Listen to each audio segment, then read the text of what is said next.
इंदुरीकर महाराज सध्या त्यांच्या कीर्तनामुळे नाही तर त्यांच्या लेकीच्या साखरपुड्यामुळे तुफान चर्चेत आहेत. इंदुरीकर महाराजांची लेक ज्ञानेश्वरी हिचा साखरपुडा संगमनेरच्या वसंत लॉन्समध्ये अत्यंत शाही पद्धतीने झाला. जवळपास 2000 लोकांची उपस्थिती आणि शाही थाट बघायला मिळाला. महाराजांची लेक ज्ञानेश्वरी भला मोठा गाड्यांचा ताफा घेऊन मंगल कार्यालयात डोळ्यावर गॉगल लावून पोहोचली. एक न्यारा थाट महाराजांच्या लेकीचा दिसला.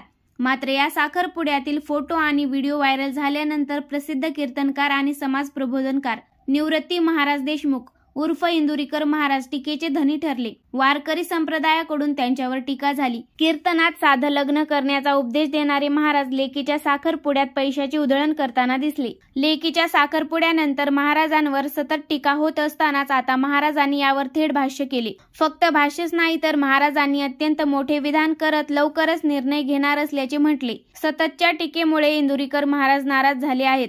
इंदुरीकर महाराजांनी म्हटले की आम्ही संसार कसा केला हे या लोकांना माहीत नाही. किती कष्ट करत इथपर्यंत पोहोचलो याचा लोक अजिबातच विचार करत नाहीत. माझ्यापर्यंत ठीक होते, पण आता माझ्या मुलीला पण बोलले जात आहे. तिच्या कपड्याबद्दल बोलले जात आहे. लोक किती खालच्या पातळीवर गेले हे कळते. अहो मला लावा ओ घोडे, माझा पिंड गेला, पण माझ्या मुलाचा आणि मुलीचा काय दोष आहे? मी 8-8 दिवस लेकरांना कधी भेटत नव्हतो. या लोकांनी माझे जगणे कठीण केले. मी पुढच्या 3 ते 4 दिवसामध्ये एक क्लिप टाकणार आहे. कंटाळा आला मला. मी गेल्या 30 वर्षापासून फक्त टीकाच सहन करत आलोय. मात्र विषय आता माझ्या घरापर्यंत आला. माझ्यापर्यंत सर्व टीका ठीक, पण कुटुंबापर्यंत गेले आहे आणि हे अजिबात ठीक नाहीये. त्यामुळे मला अक्कल आली पाहिजे. मी आता फेटा खाली ठेवण्याच्या विचारात आहे. थोडक्यात काय तर इंदुरीकर महाराज यांनी थेट कीर्तन सेवा थांबवण्याचे मोठे संकेत दिले आहेत.